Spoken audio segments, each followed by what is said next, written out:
A few months ago, I got a used car.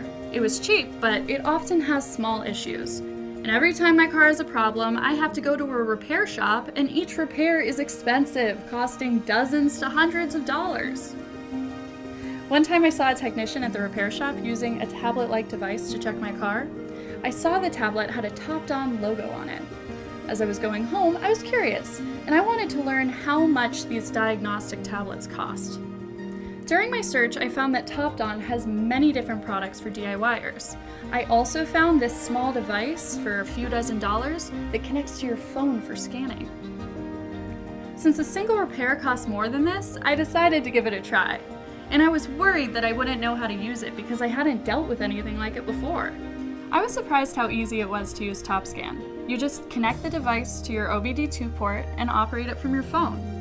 I can quickly read and clear my fault codes, understand my car's condition, and perform emission tests.